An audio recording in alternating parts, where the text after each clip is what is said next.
they had a crime sweep in Avondale, and I was getting ready for a meeting for work, and saw it on the news, and I saw the protesters, and I told them, I'm like, I'm leaving early, I have to go, I'm so mad, I have to go. All they show is the protesters, and I didn't know if anybody was there to support him, and I told him, I said, I'm going to go and I'm going to tell him how thankful I am, because that is our only hope that we have.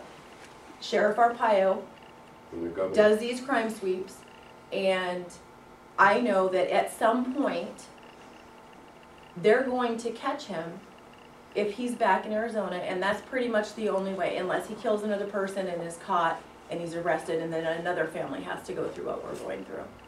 So I went there, and they actually asked if I would talk with Sheriff Arpaio.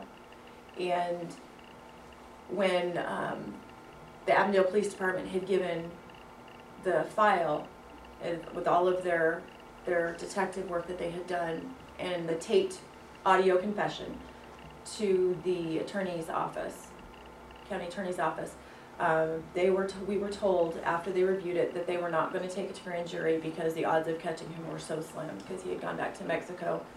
We of course freaked out and hounded them and threatened to go to all the media, and they reconsidered, took to grand jury, and have a slew of charges that they agreed to file on him.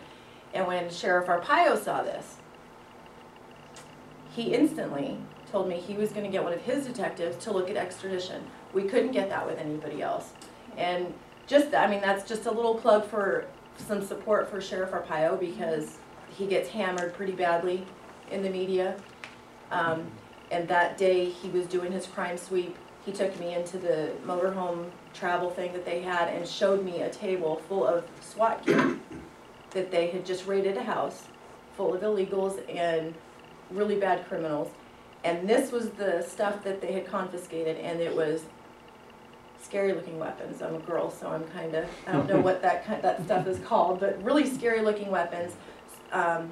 SWAT vests that had SWAT written on the back. It's really something you would think you'd only see in a movie.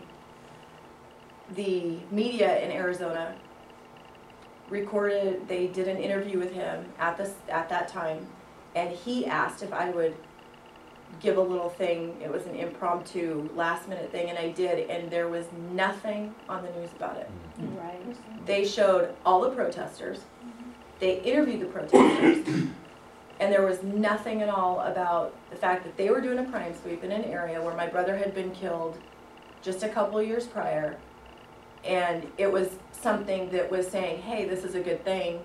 This is like the only hope we have, is that he's going to come across and he's going to catch him. And when they run those fingerprints, we'll finally have this guy in custody. But there was not even a mention of it or anything. So what you guys hear, what you see is very skewed.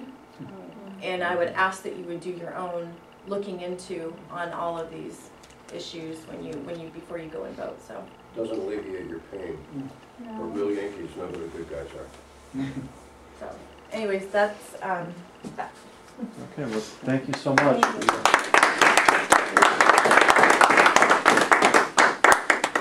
Well, I think, folks, it's sort of a time for a call to action. I know some of you are involved in various causes and what have you, but I always